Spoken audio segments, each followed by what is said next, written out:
Adalah bulan yang merupakan sangat dinanti-nanti oleh kita, wabil khusus para saling. Saling itu dari kata salaka. Salaka itu mereka yang melakukan perjalanan. Saling si fa'ilnya yang melakukan perjalanan. Salaka itu perjalanan. Mereka menanti bulan Rajab ini karena di bulan Rajab ini banyak keutamaan. Dalam sebuah hadis, Rasulullah Shallallahu Alaihi Wasallam mendapatkan informasi dari Malakul Jibril bahwa Allah Subhanahu Wa Taala Rasulullah berkata, Rajab Syahrullah. Rajab itu bulan Allah. Sya'ban syahri, Sya'ban adalah bulanku, wa Ramadan syahrul ummati, dan Ramadan itu adalah bulan umat. Jadi untuk mencapai kepada wusul kepada Allah Subhanahu Wa Taala sesungguhnya dimulai dari bulan Rajab. Ini bulan Rajab. Maka Rasulullah Shallallahu Alaihi Wasallam bersabda dan berdoa, Allahumma barik lana fi Rajab wa Sya'ban wa balighna Ramadan. Ya Allah, berkahilah kami di bulan Rajab juga di bulan Sya'ban, dan sampaikanlah usia kami hingga bulan Ramadan. Ya, jadi ini kita sambil nyari istilahnya kalau orang di bulan Ramadan itu nyari Lailatul Qadar. Ya, nah ini sebenarnya kalau para saling itu mulai dari bulan Rajab. Ya, mereka puasa dari bulan Rajab. Puasa full sebulan Rajab, Sya'ban juga ada yang puasa full sebulan, Ramadan 3 bulan berturut-turut puasanya. Gitu ya. Nah, ini dalam rangka mencapai taqarruban ilallah, mendekat kepada Allah Subhanahu wa Ta'ala. Nah, di bulan Rajab ini saya ingin mengingatkan kepada para saudara-saudaraku sekalian, sekedar memberikan pengingatan bahwa di dalam bulan Rajab ini ada sebuah momen yang sangat berharga, yakni diisrakan dan dimi'rajkan Rasulullah Muhammad SAW. Kita lihat di dalam Al-Quran yang tadi dibaca oleh saudara kita, qori kita. A'udzu billahi minasyaitonir rajim. Subhanalladzi asra bi 'abdihi lailan minal masjidil haram ilal masjidil aqsa alladzi barakna hawlahu linuriyahu min ayatina innahu huwas samiul basir. Maha suci Allah yang telah memperjalankan bi 'abdihi. Allah menggunakan kata bi 'abdihi, bukan menggunakan kata bi rasulihi atau bi nabiyhi, tapi menggunakan kata bi 'abdihi. Apa maksudnya Allah ini? Gitu ya. Kan yang diperjalankan oleh Allah adalah Rasulullah Muhammad sallallahu alaihi wasallam. Kenapa tidak disebut bi rasulihi atau bi nabiyhi? Lainnya gitu. Atau paling tidak dengan kata bi habibihi gitu, dan kekasihnya. Tapi menggunakan bi 'abdihi. Ini merupakan sebuah vision, kalau kita bilang begitu ya. Vision itu sebuah visi bahwa yang mampu melaksanakan perjalanan, bukan melaksanakan, mampu diperjalankan oleh Allah adalah mereka yang mampu mengenalkan dirinya sehingga dirinya itu tidak ada lain selain hanya Allah saja yang ada pada dirinya. Sehingga dirinya itu benar-benar tak ada mampu, tak ada kuasa. La haula wa la quwwata illa billah. Maka dia diperjalankan oleh Allah Subhanahu wa Ta'ala. Itulah yang disebut dengan abdun. Abdun. Jadi kalau yang namanya abdun di sini adalah abdihi, di sini adalah hamba Allah yang diperjalankan adalah hamba Allah. Kalau masih ada dalam dirinya selain Allah Subhanahu wa Ta'ala, berarti belum menjadi Abdullah, belum menjadi hamba Allah. Begitu. Maka orang-orang yang di dalam dirinya masih ada ma'asiwallah, masih ada siwallah gitu, masih ada sesuatu selain Allah, maka ini agak sulit untuk melakukan perjalanan taqarrub kepada Allah Subhanahu wa ta'ala. Maka kita semua ini sedang dilatih untuk apa? Untuk mampu mengenalkan diri kita. Mengenalkan itu maksudnya membuat kita tak ada daya, tak ada upaya kecuali hanya Allah saja yang memampukan kita. Kita bisa zikir banyak bukan karena kita bisa, tapi karena Allah yang memampukan kita. Kita bisa duduk lama 2 jam, 3 jam tiap hari Senin malam Selasa untuk zikir relatif, itu karena dipisahkan oleh Allah Subhanahu wa ta'ala, bukan karena kuasa kita. Itu. Jadi kalau kita serahkan semuanya kepada Allah, maka yang terjadi adalah insya Allah oleh Allah Subhanahu wa ta'ala diperjalankan. Amin. Tapi kalau masih menganggap diri kita mampu, diri kita bisa, diri kita punya, maka agak sulit untuk mampu diperjalankan oleh Allah Subhanahu wa ta'ala. Nah, ini menjadi sebuah contoh bahwa rekor bahwa apa disebutnya prestasi tertinggi untuk bisa taqarrub kepada Allah Subhanahu wa ta'ala adalah mereka yang mampu menjadikan dirinya sebagai hamba Allah. Ya, ini agak sulit Pak untuk menjadi hamba Allah itu ternyata. Itu ya. Maka kenapa menjadi abdihi? Di abdihi itu menjadi contoh kepada umat Rasulullah SAW. Bukan tidak mungkin ini bisa dicontoh oleh umat Rasulullah. Karena Rasulullah adalah suri tauladan yang baik, uswatun hasanah. Beliau adalah basyariah seperti kita. Qul inni ana basyarun mithlukum. Katakanlah kepada umatku, wahai Muhammad, ini sesungguhnya aku adalah basyarun, basyar juga, tubuh biologis juga. Mithlukum, seperti kalian juga, begitu. Jadi karena beliau adalah memiliki basar seperti kita, maka sudah sepantasnya kita menjadikan Rasulullah SAW adalah teladan. Termasuk diantaranya ketika diisrakan oleh Allah Subhanahu wa ta'ala. Maka di bulan Isra Mi'raj ini, bulan Rajab ini adalah sebuah momen yang paling penting untuk kita mampu mengenalkan diri kita. Maka saya beri judul Rajab adalah momen mujahadah, wabil khusus untuk murid-murid TKN Suryaraya, Ikhwan dan Akhwat Thariqah Qadiriyah Naksabandiyah Pesantren Suryaraya. Saya tidak hendak menjelaskan bagaimana Isra terjadi, Mi'raj terjadi, tapi hanya sedikit saya kutip saja karena saya rasa sudah belasan atau puluhan tahun kita memperingati Isra Mi'raj dan bahasanya mirip-mirip, gitu ya.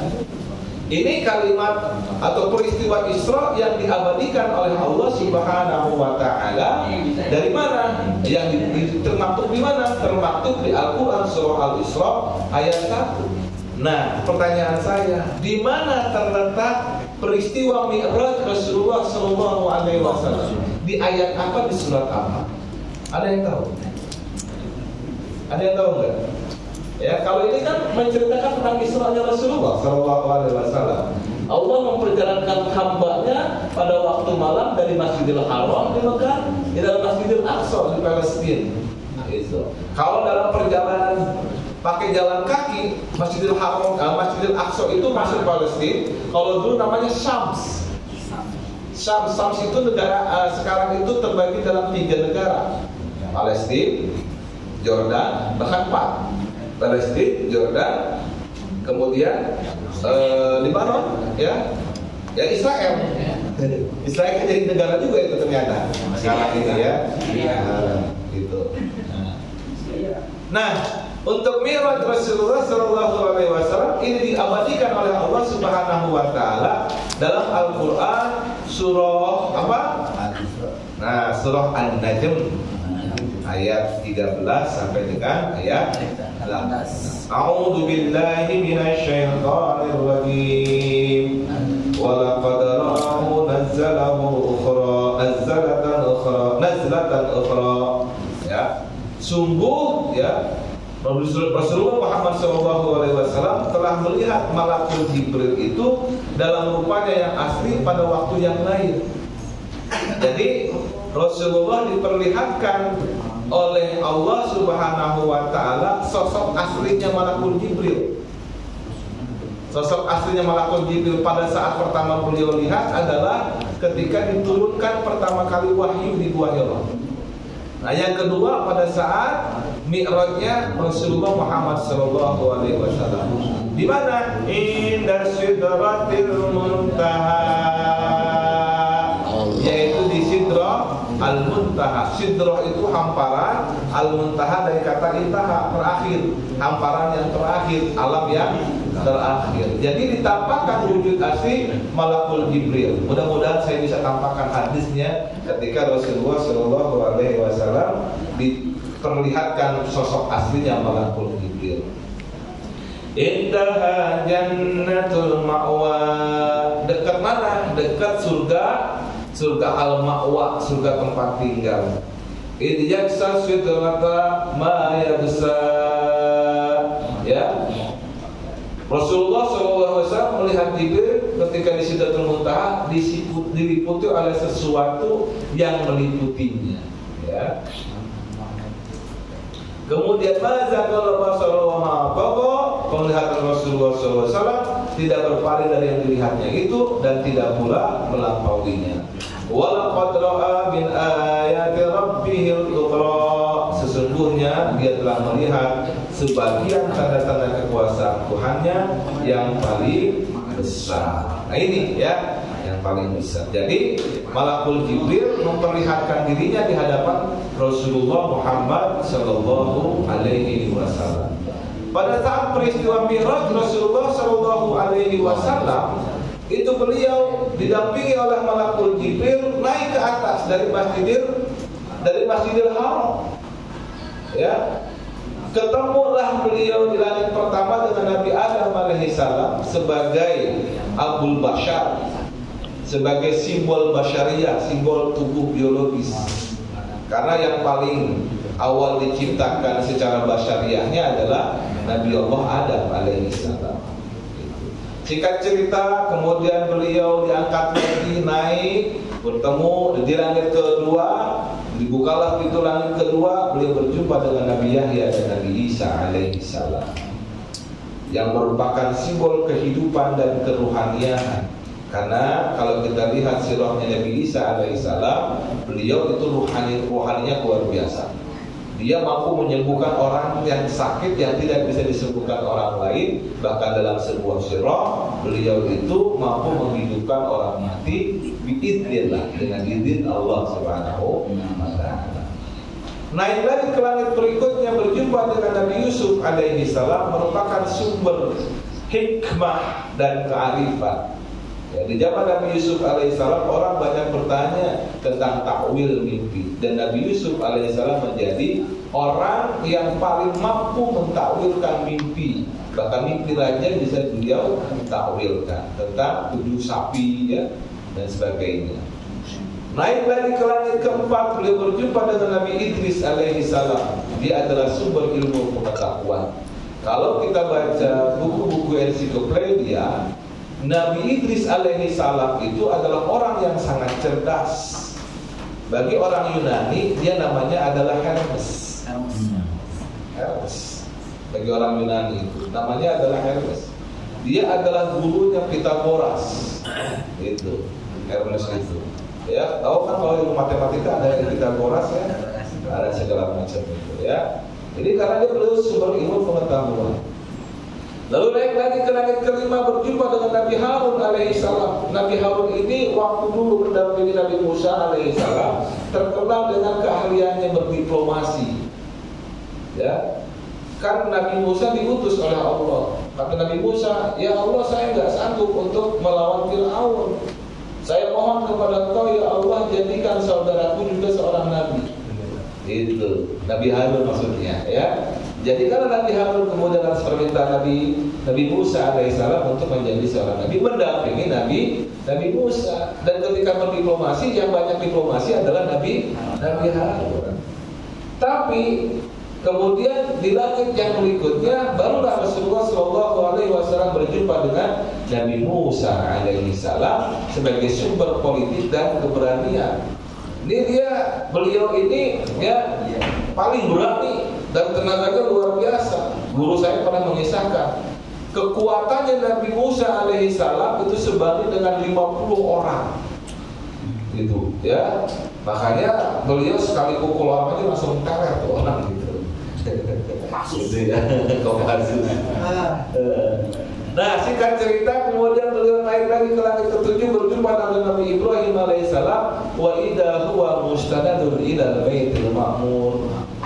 Tatkala Nabi Ibrahim sedang bersandar di Baitul Ma'mur, lagi santai Pak, lagi santai di Baitul Ma'mur. Perlu diketahui bahwa Baitul Ma'mur itu sebuah alam di mana 70.000 malaikat hadir di Baitul Ma'mur itu, dimasukkan di Baitul Ma'mur dan gak balik lagi ke tempat asalnya. Dia terus berzikir di Baitul Ma'mur, bertasbih di Baitul Ma'mur, bertawaf ya mengelilingi arasnya Allah Subhanahu wa taala di Baitul Ma'mur.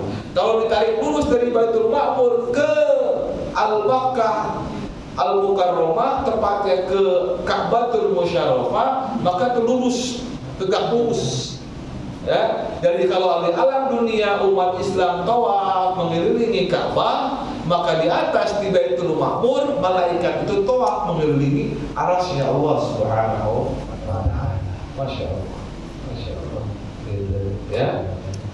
Nah, di Baitul Ma'mur itulah ketika pertama kali diturunkan Al-Quran, sebagaimana disebutkan dalam Al-Quran surah Inna anzalnahu fi lailatul qadr. Nah, itu di Baitul Ma'mur pertama kali diturunkan Al-Quran pada saat Lailatul Qadar sekaligus seluruhnya. Nanti kemudian diturunkan kepada Rasulullah SAW berangsur-angsur ya, selama 22 tahun 2 bulan 22 hari itu ya, berangsur-angsur dari surat yang pertama Al-Alaq ayat sampai dengan 5 terus sampai dengan terakhir Al-Maidah ayat 5 itu selama 22 tahun 2 bulan 22 hari sampai meninggalnya Rasulullah Muhammad SAW. Tapi yang pertama kali diturunkan saat Lailatul Qadar itu di Baitul Ma'mur ya, itu atau di Baitul Izzah, di Baitul Izzah tempatnya gitu ya. Baik, singkat cerita Rasulullah SAW kemudian dinaikkan lagi oleh Malakul Jibril kemana? Ke Sidratul Muntaha. Sidratul Muntaha itu seperti yang saya bilang adalah hamparan yang luas yang tidak ada lagi makhluk selain Allah Subhanahu wa taala yang ada di tempat itu.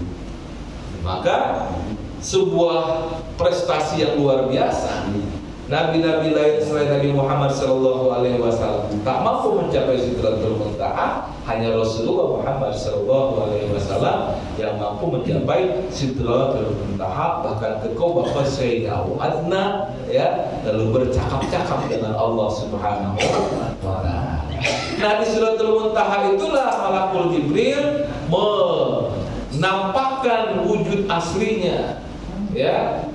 Imam Ahmad mengatakan telah menceritakan kepada kami Hajjaj, telah menceritakan kepada kami Syarif dari Asim, dari Abu Waqid dan Abdullah yang mengatakan bahwa Rasulullah SAW pernah melihat Malakul Jibril dalam rupa aslinya yang memiliki 600 sayap.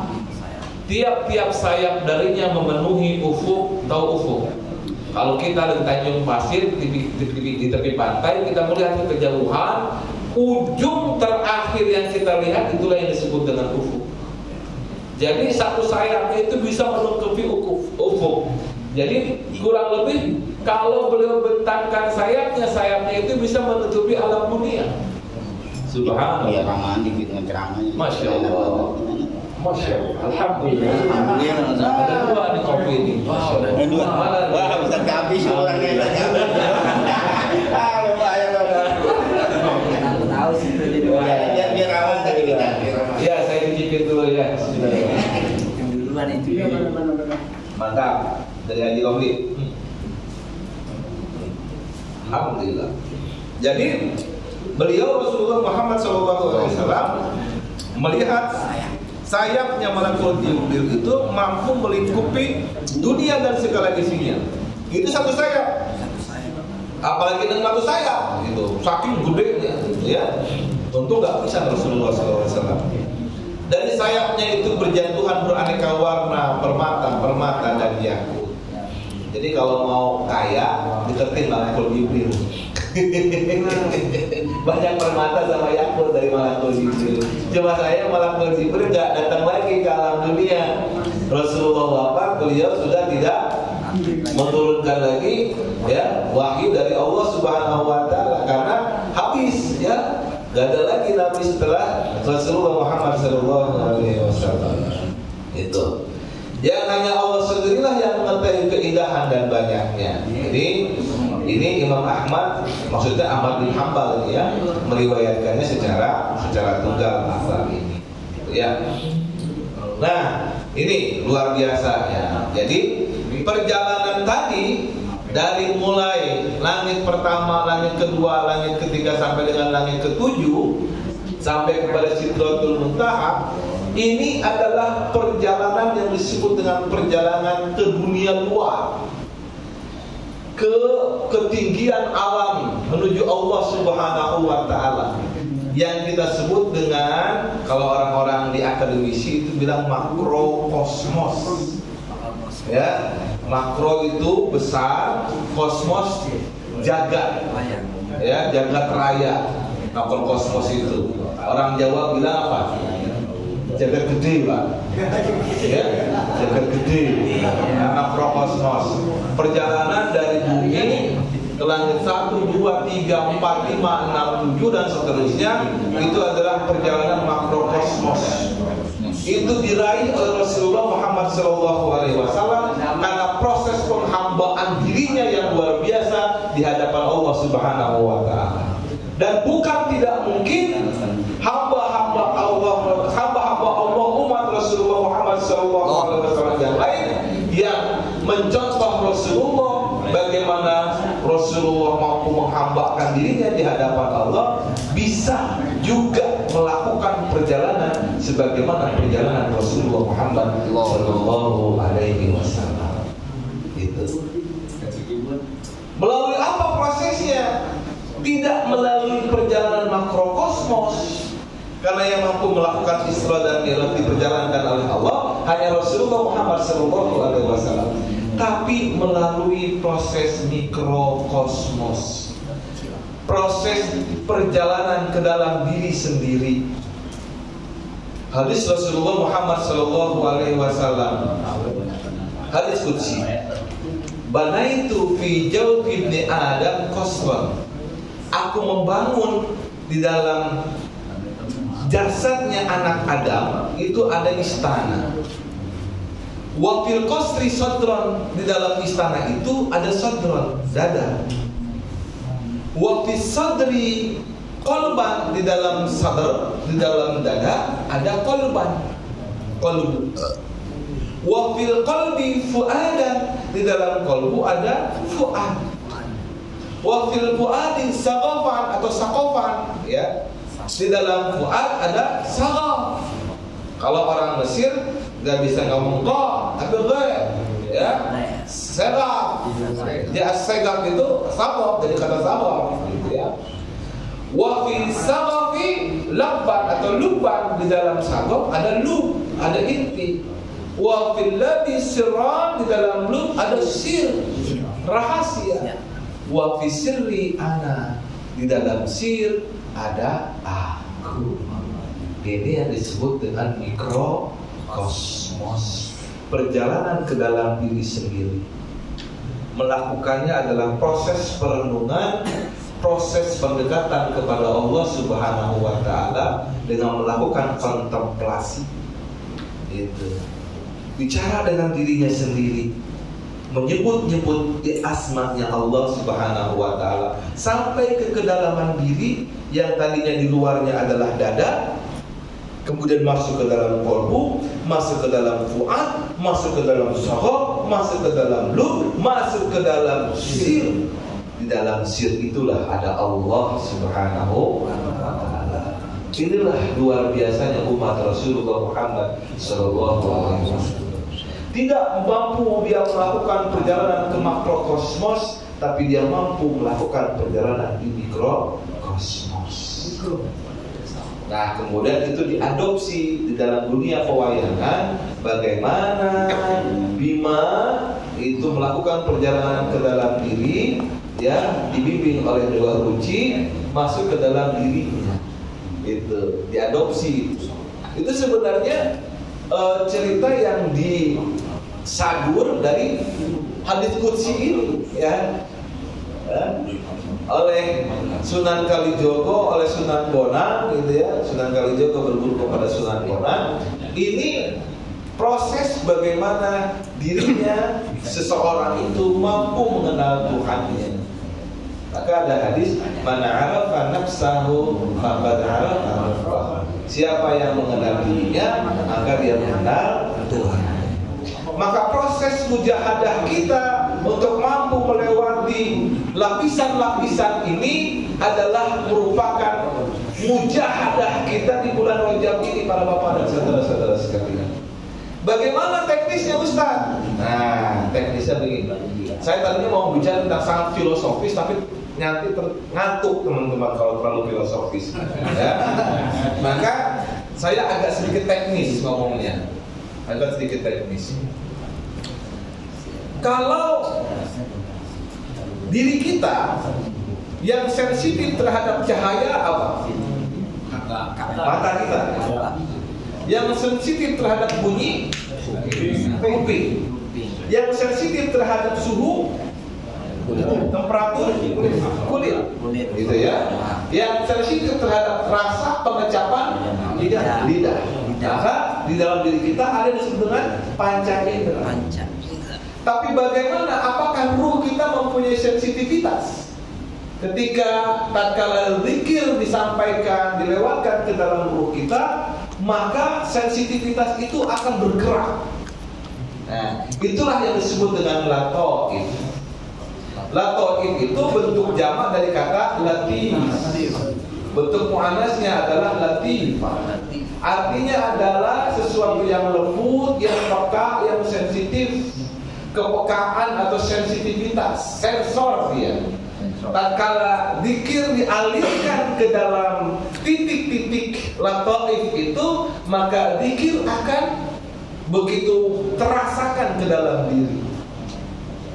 Dan menariknya, ketika kita ditalkin zikir oleh guru mursyid, baik oleh guru mursyid langsung, kayaknya yang hadir hari ini nggak ada ya, atau ada yang pernah berhadapan-hadapan langsung dengan pengarsa Abah lalu ditalkin zikir? Nggak ada ya. Paling tidak oleh wakil talkin. Gitu. Apalagi yang di atas tahun 2011, abahnya udah wafat, gitu dia. Gimana nih? Nah, insya Allah tetap dibimbing oleh pengarsa Abah. Beliau sudah wafat. Bulan kemarin sudah kita bahas itu ya. Sudah kita bahas. Nah, ketika ditalkin, beliau menyatakan kita harus melewati dzikir la ilaha illallah ke dalam 7 titik latifah. Ya. Latifah yang pertama disebut dengan latifatul qalbi. Dia adanya di posisinya di sebelah kiri, 2 jari di bawah susu kiri. Nah, di sini kira-kira. Gitu. Titiknya di situ. Itu adalah titiknya. Tapi sesungguhnya sebenarnya kalau kita ambil sebuah apa ya, buat lingkaran itu, kalau kita mikir lingkaran, busur, ya. Kalau kita busur, itu adalah titik terluar yang pusatnya adalah di tengah dada. Itu adalah posisi kita yang paling luar, lapisan yang paling luar. Latifatul qalbi adalah titiknya, gitu ya. Paham gitu ya? Oke. Yang kedua adalah disebut dengan latifatul ruhi. Dia posisinya di sebelah kanan, agak condong ke belakang, 2 jari di bawah susu kanan. Nah, kira-kira di sini. Latifatul ruhi namanya. Yang ketiga adalah latifatul sirri, posisinya di sebelah kiri, 2 jari di atas susu sebelah kiri, agak condong ke depan. Disebut dengan latifatul sirri. Yang keempat disebut dengan latifatul khafi. Posisinya adalah 2 jari di susul kanan. Latifatul khafi. Yang kelima adalah latifatul akhfa.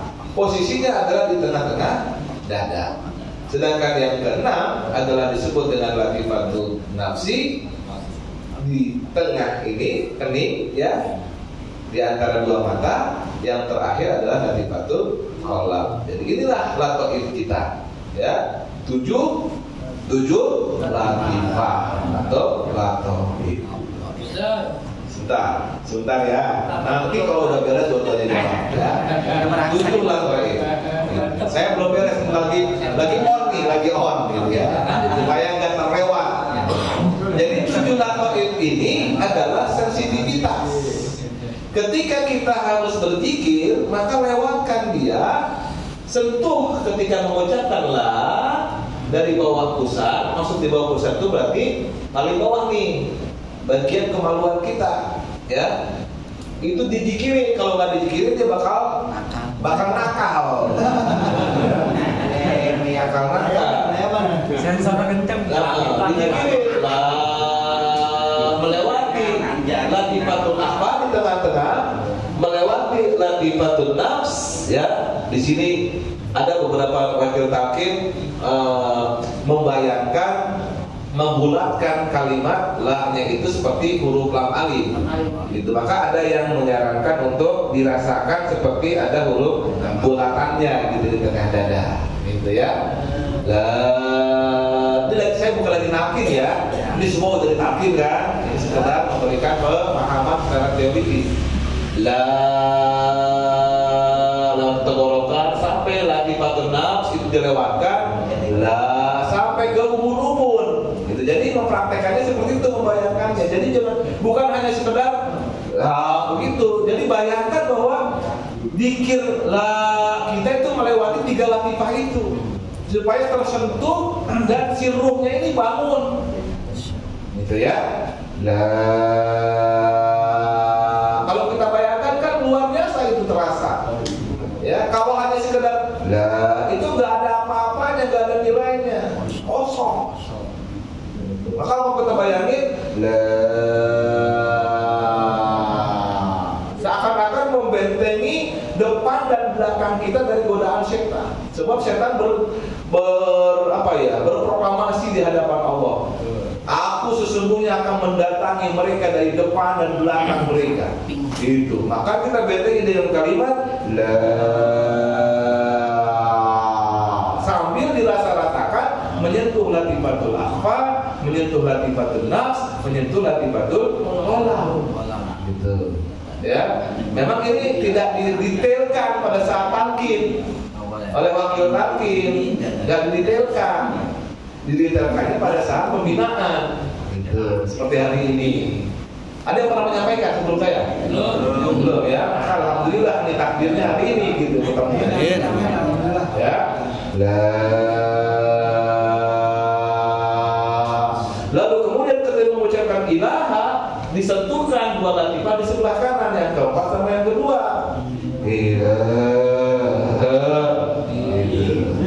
Rasakan itu menyentuh 2 latifah itu. Kalau dapat ketemu rasanya, rasakan. Ya, rasakan. Rasain.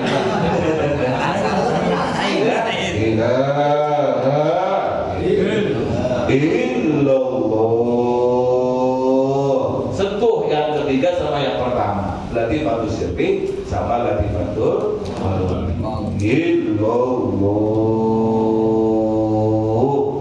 Enak kalau zikirnya begitu. Coba praktekin. Ilahi anta maksudi wa ridhaka mahdubi a'ti mahabbataka wa ma'rifataka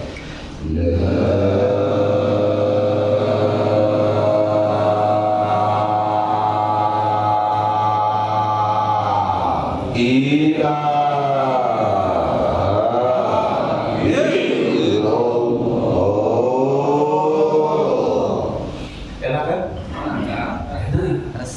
Ya, nyes gitu dalam menurut kita. Rasa banget kalau kita praktekin seperti itu. Dan itu 3 kali. Jangan napas. Jangan terputus napas kita ketika mengucapkan kalimat la ilaha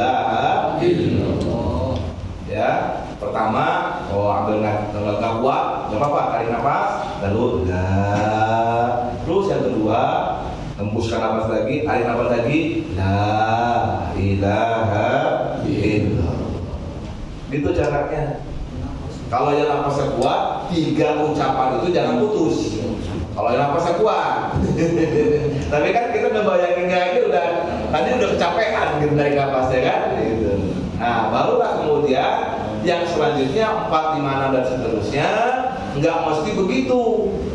Sudah mulai terbiasa gitu.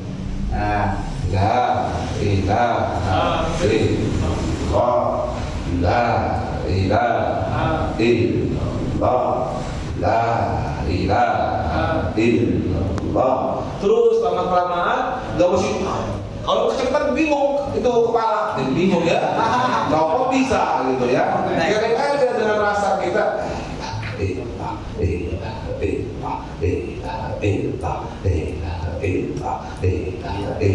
Tapi rasa kita masuk. Gitu ya. Ya. Kalau begitu terus lambat temponya, nggak dapat. Gitu. Nah, kalau zikir itu secara kalau kita optimalkan, pertama memang lambat. Kayak kita masuk nyetir mobil lah. Gigi 1. Ya, gigi 1 itu lambat, gitu kan? Nanjak itu kan harus lambat kan? Orangnya jangan langsung gigi 5, kalau nanjak, gitu kan? Agak kuat. Awal-awal sebentar dulu, lambat dulu. Ilaha illallah. Lama-kelamaan naikin giginya. Naikin lagi giginya. Tadi saya berusaha narik, kagak mau nanjak nih orang-orang di belakang saya. Gitu ya. Padahal udah saya coba tarik gitu, ya. Enak tuh jika tuh pelan pertama, pertengahan agak cepet lagi mau akhir cepotin. Pokoknya enak. Apalagi kalau syarat-syarat zikirnya dipenuhi. Apa syarat-syarat zikirnya? Ada ingat nggak? Pernah baca Miftahul Sudur nggak? Dulu intam dengan wudu yang sempurna. Terus bidorbi bin syadidin dengan hentakan yang kuat. Bisautin qawiyin dengan suara yang kuat pula. Jadi la ilaha illallah, la ilaha illallah, la ilaha illallah, la ilaha illallah. Lama-kelamaan kan tersentuh tuh, gitu kan? Tapi nggak kuat, jangan kuat keluar, tapi kuat ke dalam, karena kita sedang mengajarkan ruh, bukan ngajarin orang lain, ngajarin diri kita. Ya, bahkan dengan suara yang pelan tapi kuat, itu bisa mempengaruhi diri. Contoh, ketika saya mau pergi haji, saya minta bekal kepada yang namanya Kiai Haji Nur Anam Mubarak. Beliau itu salah satu dari 3 orang pengemban amanah. Dulu memang saya sering dibina oleh beliau, Kiai Haji Nur Anam Mubarak, panggilnya Ahmad Nur, dan Kiai Haji Wahyudin. Nah, Kiai Nur Anam Mubarak saya mintakan bekal. Ayo kurang sholat jamaah. Nah, sholat jamaah asar waktu itu berdua saja. Kemudian beliau zikir beliau itu tidak seperti kita yang awong-awongan gitu ya. Gitu. Gak apa-apa sih buat pemula awong-awongan, gak apa-apa. Tahu awong-awongan, keras keluar gitu ya. Mentang-mentang. Gitu. Beliau jadi begini.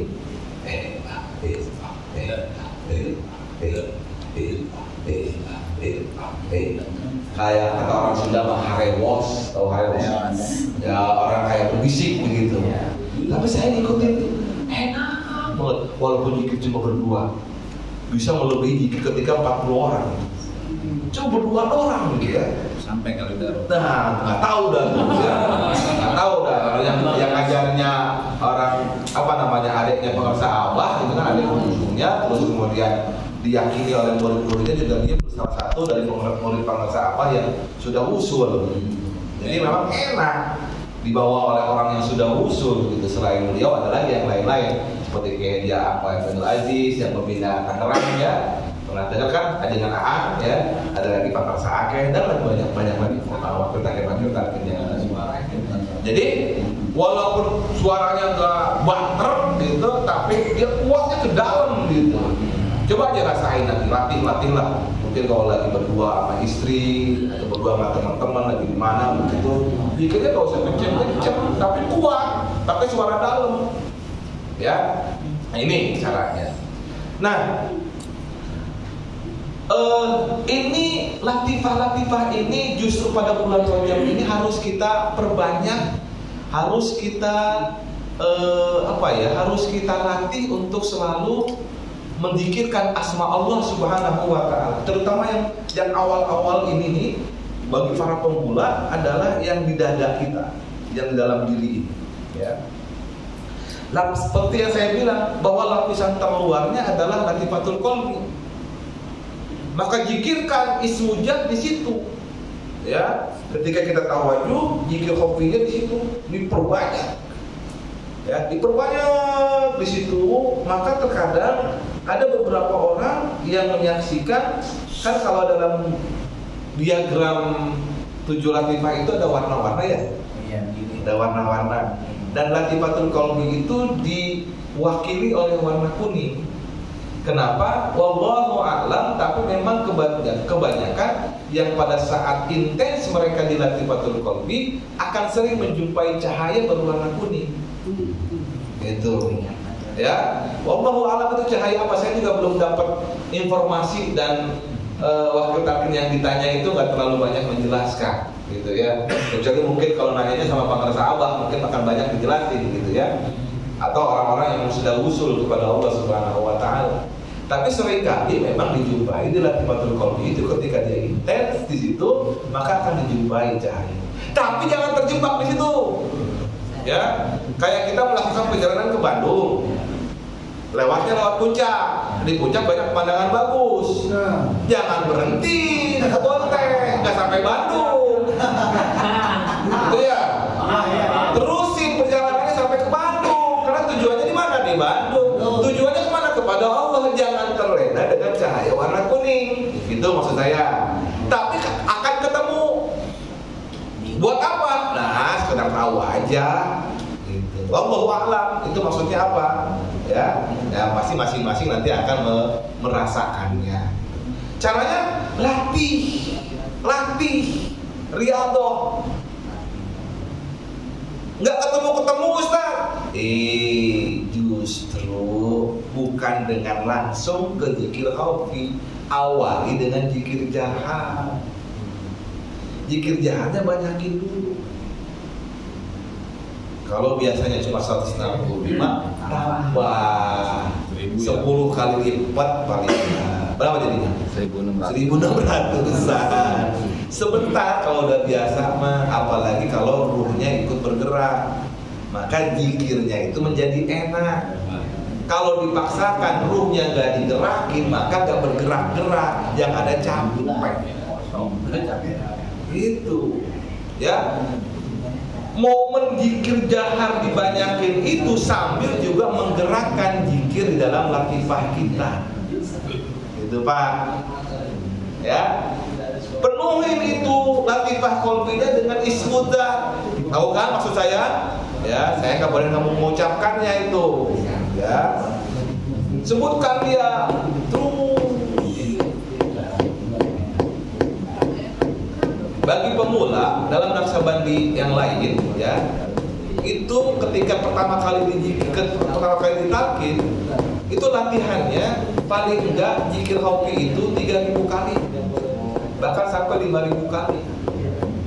Maka dia nanti terbiasa, rasa di dalam zikir khafi di latifatul qalbi itu terasa. Itu. Untungnya kita ada suluk kita itu manakiban. Kalau dia benar-benar tahu bahwa manakiban itu adalah momen penting untuk kita suluk, maka dia latih zikir khafinya itu paling enggak dari awal dia baca doa sampai dengan akhir manakib itu ada 1 jam peluang dia untuk berzikir khafi. Terus latihan terus. Karena memang ketika manakiban itu bukan lagi fisik yang jalan, tapi ruh yang jalan. Siapa tahu saat itu muncul berkah dari Allah, dibimbing oleh Allah, bertemu dengan mursyid. Itu maksud saya begitu. Makanya dalam momen manakibat itu, khusus Ikhwan TKN Suryalaya, itu adalah latihan kita, suluk kita. Jangan salah. Ya, pengersaan itu melatih kita itu di dalam manakibat itu selain memang menjadi sedekah buat tuan rumah.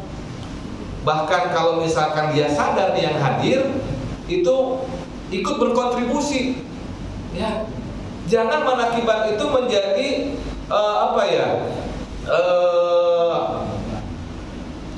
apa disebutnya ya kalau bahasa kitanya itu menjadi kekuasaan yang punya rumah gitu istilahnya gitu ya. Artinya kalau kita ikut kontribusi sodako gitu, maka kita menjadi terlatih untuk bersodako juga. Makanya Haji Rafli nggak bosan-bosan ngelajak yang lain-lain. Yuk kontribusi kita masing-masing punya 1.000, 2.000, 2.000, 3.000. Yang punya ilmu kontribusi dengan ilmu, gitu ya. Masya Allah. Ini luar biasa ini Pak Bersama pelatih kita. Ini manakibat ini adalah suluk. Kalau yang lain suluknya adalah harus berhari-hari di mana begitu, ya berhalwat di mana. Justru oleh Tuan Syekh Ahmad Sohibul Wafat Tajul Arifin direformasi. Caranya suluk kita itu adalah dalam proses manakibat. Lamun poho ingetkeun, lamun pegang sambungkeun. Bahasa Sundanya begitu. Kalau lupa ingatin, kalau putus sambungin. Itu zikir kopi. Kudu tiasa nyumput puni dinu caang, harus bisa bersembunyi di tempat yang lah. Kita sembunyi biasanya di tempat mana? Di tempat sepi, tempat gelap. Ini suruh nyumpet di tempat yang gimana caranya? Hese. Kalau kita nggak biasa, susah. Kalau kita nggak maksudnya ketika kita bermuajahah dengan orang-orang lain, ya, tapi kalau kita tetap berdua-duaan dengan Allah, nggak ada yang lain selain Allah, indah itu. Itulah kemudian membuat sholat kita menjadi khusyuk gara-gara kita sering latih zikir khofi. Sallallahu alaihi Muhammad. Allahumma shalli ala sayyidina. Begitu Pak. Ya, teknisnya begitu. Ya. Kolbi, latifatul kolbi penuhin. Terus penuhin sampai dia bisa bergerak, sampai dia tidak dikondisikan untuk berzikir khofi pun dia bisa zikir khofi. Kayak gitu tuh. Jalan sendiri. Naik motor, kagak ilahi antar maksudi kagak. Tiba-tiba, ini kalau kita kok zikir, terusin terus. Tapi jangan merem. Tahu aja. Ya, jangan merem, bisa nabrak orang kalau merem.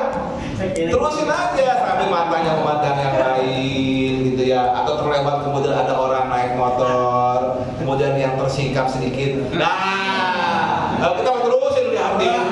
Kalau punya zikir khofi, astagfirullahaladzim. Ya, zikir khofi terus. Ini latihannya. Langsung putus. Ya, Pak, harus bisa bersembunyi di tempat yang terang. Itu paham ya, teman-teman ya? Tapi jangan berhenti di situ. Ini baru di tingkat yang paling luar. Baru di lapisan luar, Pak. Baru di lapisan luar ini. Harus bisa masuk ke dalam.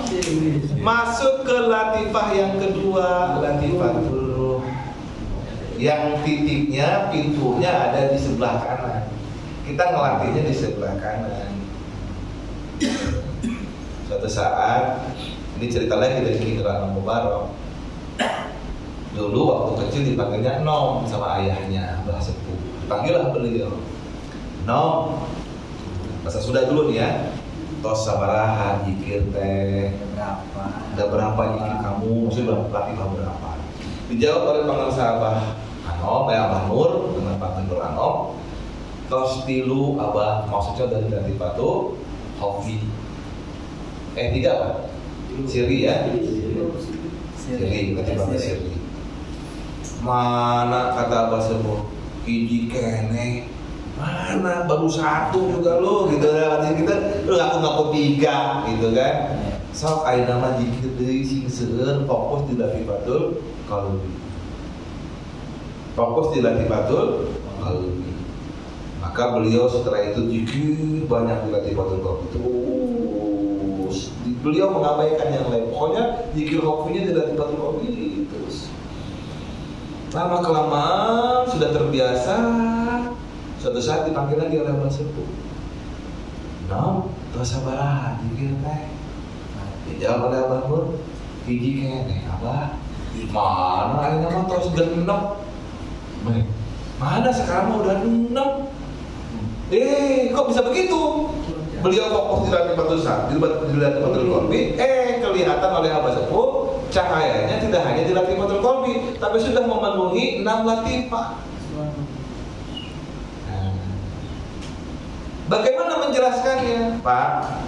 Ketika kita ditalkin zikir oleh wakil talkin oleh mursyid, itu kan melewati semua 7 latifah itu kan, dibuka semua tuh. Memang sih dalam Miftahus Sudur itu latoif itu ketika kita perpindahannya harus ditalkin oleh mursyid. Itu harus ditalkin ulang. Itu ada dalam kitab Miftahus Sudur kalau nggak salah bab zikir. Bab zikir itu bab berapa? Bab 4 atau bab 3 tuh? Saya agak lupa. Itu ya. Pindah ke latifatul ruhi, harus ada talqin zikir dari mursyid. Pindah dari latifatul ruhi ke latifatul selanjutnya, itu harus ada talqin zikir dari mursyid. Tapi pada saat talqin kita di awal itu kan sudah dibuka pintunya. Latifah 5 ya, latifah 6, 7, kemudian 4, 2, kemudian 3, 1. Gitu kan? La ilaha illallah. Udah dibuka semua tuh. Ibarat kata kalau kita punya mobil, air aki kita habis. Ngisinya pakai apa? Dimasukinnya di lubang yang mana? Lubang satu doang kan? Selanjutnya dia ngisi secara otomatis. Itu disebut dengan bejana berhubungan. Itu diisi di pintu satu, diisi di keran yang satu, terus mengalir ke keran-keran selanjutnya sampai penuh. Nah, begitu juga latifah kita. Fokus kita di latifatul qalbi, berkat daripada Allah, rahmat dari Allah, maka insya Allah kalau sudah penuh mengalir sendiri ke latifatul qalbi. Ustaz, susah emang kalau enggak dilatih. Saya mau tanya di sini yang sudah talqin zikir di atas yang di bawah tahun 2011 sebelum Bapak wafat, mohon tunjuk tangan. 2010, 2009, 2008, 2007 dan seterusnya sampai 1901 dikatakan. Mana? Ada ya? Sedikit ya? Sedikit ya? Di atas 2011 harusnya nunjuk semua. Semuanya. Sisanya berarti. Nah iya, berarti kan memang nggak pernah ketemu Abah secara fisik, betul kan? Tapi insya Allah beliau selalu membimbing kita. Ya kan? Nah, maksud saya adalah kita jangan kecil hati. Ya, latifah kita penuhi, terutama di bulan Rajab ini kita latih. Kemudian kita coba gerakan di latifah yang kedua. Kalau ini sudah penuh rasanya, coba gerakan ke latifah yang kedua. Nggak tahu Ustaz, ini dikasih tahu Ustaz ya. Ente jalan ke sebuah alas, ke sebuah hutan. Nggak ada jalan setapak untuk melewati jalan di tengah hutan itu. Gimana caranya? Bawa alas. Ya, di bawah tuh pohon-pohonnya. Kita bikin jalan sendiri. Kenapa sih bisa ngomong gitu? Karena diajarin oleh Abah Nur tadi, Kintul Atau Mubarak. Caranya coba gerak-gerakin di latifah yang kedua. Tetap latifah qalbi, kita fokus di situ. Ketika kita zikir di situ, masukkan dia. Ini yang di sini digerak-gerakin. Cara menggerak-gerakan ya, coba masukin ismu jat ke dalam sini. Gitu. Bareng. Ini gerak, ini gerak. Ini ismu jat dilantulkan oleh latifatul qalbi, oleh latifatul qalbi dilantulkan juga. Itu. Nanti bergerak bareng-bareng. Nah, udah gerak bareng-bareng terus di situ terus. Latih dia. Kalau bisa pakai tasbih yang 100 itu, pakai 2 tasbih. Tasbih yang 100 sama 100 lagi. Hitung dia gitu. Sampai bulan yang terakhir pindahin ke yang sebelah kiri. Terus kalau bisa 3.000 gitu. Latihan tuh zikir dibanyakin. Maka ini saya bilang ini adalah momen mujahadah kita. Ya. Momen kita bersungguh-sungguh di hadapan Allah Subhanahu wa taala. Ini sampai subuh kiranya. Amin. Ustaz coba. Saya kecapean. Terus ya, sudah penuh di latifatul ruh, pindah ke latifah berikutnya, latifatul sir. Pindah kemudian setelah dipenuhi latifatul sir ke latifatul berikutnya, latifatul khafi. Pindah latifatul khafi setelah berikutnya ke latifatul akhfa. Kalau udah di sini udah enak banget zikirnya. Gelam ya. Di situ ada nurul yakin, ilmul yakin, abdul yakin. Muhammadan Rasulullah Muhammad sallallahu alaihi wasallam akan bisa kita latih di situ Pak, terus latih. Ini nanti masuk ke dalam disebut dengan sultanul dzikr. Ya, kalau sudah semua terpenuhi, agak naik ke atas. Ke sini latifatul nafs, ya. Latifatul nafs. Hanya agak berat nanti. Kenapa? Karena dia akan menghubungkan antara lelembut ruh kita dengan basyariah kita yang memiliki unsur tanah, api, udara dan air. Itu ya, anasir disebutnya. Ya, itu akan menghubungkan antara basyariah kita dengan ruh kita. Maka yang berzikir di sini pertama-tama dia akan merasakan puyeng banget, gitu, ya, liur. Kenapa? Karena di sini syahwat banyak nih, syahwatul farji di sini banyak banget. Gitu. Kalau di sini ada nafs yang hayawaniyah, ya, hayawaniyah. Ya. Ini amarah di sini. Itu bukan marah-marah, bukan. Kalau marah bahasa Arabnya godong. Amarah itu bisu. Ya, amarah itu bisu. Sesuatu nafs yang memerintah kita ke dalam jalan keburukan. Bohong ada di sini. Maka perlu dizikirkan yang di nafs ini. Tapi kalau sudah melewati ini, masuk ke dalam kolam, ke ubun-ubun, itu udah enak Pak. Dia masuk bisa menjadi kullu jasadih, di mana semua tubuhnya bagian luar akan ikut berzikir. Rambut, kulit, pori-pori, kuku, berzikir semua. Ini dia. Ya, ini dia yang menjadi arahan. Sebenarnya kurikulumnya begitu, Thariqah Qadiriyah Naqsabandiyah itu. Kurikulum dalam berzikir. Ya kita nggak pernah dijelasin begitu kan? Ya manakibat tapi jarang dijelasin yang begini. Jarang. Amanah dari Kiai Haji Baban waktu kemarin pertemuan Rakernas LDPKN, beliau bilang, "Woi pengurus, jangan jalan di tempat, zikir latoifnya dibenerin, minta talqin sama wakil talqin, mumpung masih pada ada wakil talqinnya." Gitu. Ya. Ya kita jangan dulu minta talqin dulu, belum kita cobain dulu. Jadi kalau udah mendapatkan talqin itu, talqin latifah itu adalah secara ini format bukan legitimasinya, gitu ya, dikasih ijazahnya. Tapi kita cobain aja dulu supaya nanti ketika ditalqin kita mudah memindahkannya. Itu ya. Kalau sudah mudah memudahkannya, oh iya, ini dia dibuka lagi.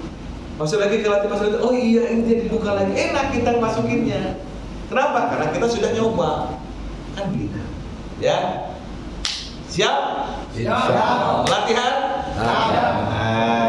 Luar biasa ini teman-teman Darul Mufti ya. Amin. Latihannya kapan? Kalau bisa coba nih ya. Saya dikasih tips. Setiap kita qiyamul lail, selesai qiyamul lail kan dikit hati ke kafe tuh. Ya. Zikir khafinya diperlama, dilatih patul qalbi dulu, terus perlama di situ. Jangan bangkit sebelum azan subuh berkumandang. Tidur, capek, Tidur. Ya, capek kalau ruhnya enggak diikutkan, ruhnya ikutkan. Ya, itu momen pertama. Momen yang kedua adalah setelah kita zikir ba'da sholat subuh sambil menunggu waktu isyraq. Nah, itu momen enak. Nih, ya tips dari dunia. Ya, mudah-mudahan kita semua diberikan kemampuan oleh Allah Subhanahu wa taala untuk melewati mikrokosmos kita. Bangsa Abah dalam kitab Miftahus Sudur pasal 5 menjelaskan nih, wa wajhu ibtila'il mu'mini anna lahu nafsan ammaratu bis-su'. Cobaan pertama bagi seorang mukmin adalah bahwa sesungguhnya pada dirinya terdapat nafs ammarah yang selalu menyerunya kepada keburukan. Tataharraku lisahawati bitab'iha wa jabalatiha. Nafs ini sesuai dengan tabiat dan wataknya mendukung syahwat. Wallahu amarahu bil kaffi anha wal hadara minha. Dan Allah menyuruh orang beriman menahan syahwat tersebut dan mewaspadainya. Nafs amarah, ya. Maka beliau melanjutkan, fasara fi maslakin wa arafa in radha nafsahu fi sahwatiha faqad ighdaba rabbah. Jika ia mampu menahannya, maka ia pada jalan suluk, jalan spiritual, dan mukmin dan orang beriman akan mengetahui bahwa ia bila membuat nafsu sering dengan syahwatnya, membuat nafsunya senang dengan syahwatnya, sungguh ia telah membuat Allah murka. Maksudnya apa? Ketika kita memperturutkan hawa nafsu dalam diri kita, ya, itu hawa nafsu senang. Tapi Allah murka. Itu. Mana yang mau kita cari? Senangnya Allah atau murkanya Allah? Senangnya Allah. Maka beliau menanyakan, wa inirda rabbahu faqad aghdaba nafsahu. Dan bila ia membuat Tuhannya Allah, maka ia telah membuat nafsnya marah. Caranya zikirin itu terus, latifah-latifah kita supaya si syahwat ini menjadi marah, tapi membuat Allah senang. Itu. Kata beliau lagi, wala tarisa li hadainil amrayn, tak ada pilihan ketiga setelah kedua pilihan ini, falyakhtar li nafsihi ma yakhlu. Oleh karena itu hendaknya mukmin memilih untuk memasangkan jiwanya dari godaan syahwat. Masya Allah. Ini diajarin oleh beliau di pasal ini, ya. Kita mah jarang-jarang buka sih Miftahus Sudurnya, ya. Punya kitabnya? Belum dibuka. Belum dibuka, Masya Allah. Madamatil illatu khafiyatan anil uyun wa mudrikatan bil basair. Selama penyakit hati tak dapat dilihat mata, tetapi dapat diketahui oleh mata hati, oleh basirah. Fala budda min nurin khafiyyin 'anil uyun wa mudrakin bil basair liyuqawwimal illah. Maka harus ada cahaya khafi, ya, maksudnya adalah dari cahaya latifah-latifah yang kita zikirkan bagi mata, tetapi terlihat oleh mata hati untuk melawan penyakit tersebut. Fayakhruju sahibu syahawati minadh dhulumati ila nur bi'idni rabbi. Dengan demikian orang yang sebelumnya telah dikalahkan syahwat dapat keluar dari kegelapan menuju cahaya atas izin Tuhan. Nah, itu maksudnya kenapa kita harus melakukan zikir lataif, saudara-saudaraku. Ya, mudah-mudahan kita semua bisa melakukannya. Ya, makanya kalau setiap kita mau zikir itu logika kita pantengin pada tangan sahabat. Caranya mungkin untuk salam dulu, minta kemudahan dari Allah, dibimbing oleh tangan sahabat. Insya Allah kita semua menjadi orang-orang yang mampu menjalani ini dengan bimbingan tangan. Ya, saya rasa cukup. Kalau ada pertanyaan silakan. Nah, boleh yang nanya sekarang. Apa udah terjawab? Iya. Oke, nanti momennya pertanyaannya bisa dengan ngomong motivasi ya. Pada tidak saya tutup dulu. Apa? Ada? Silakan. Makasih.